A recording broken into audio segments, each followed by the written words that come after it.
Kutoka Machakos amejaa upendo wa Mungu. Father John Wambua Makewa, mtumishi wa kweli, kwa miaka 43 amehudumu kwa uaminifu, akiongoza watu kwa imani na matumaini mapya.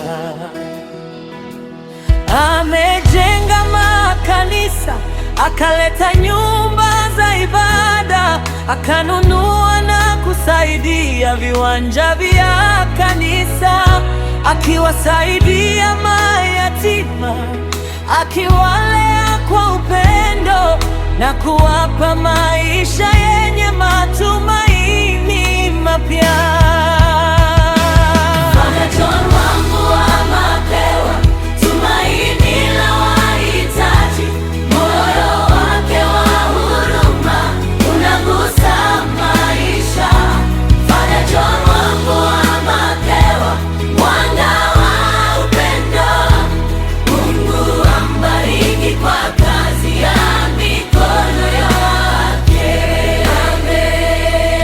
Wanafunzi wengi wa shule ya upili wanapata msaada kupitia moyo wake wa kujitoa na huruma kuu.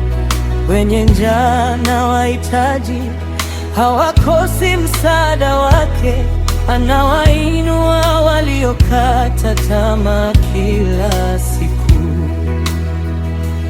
Mioyo ya huruma na ukarimu isimame pamoja ili kumsaidia kuendeleza huduma ya wahitaji.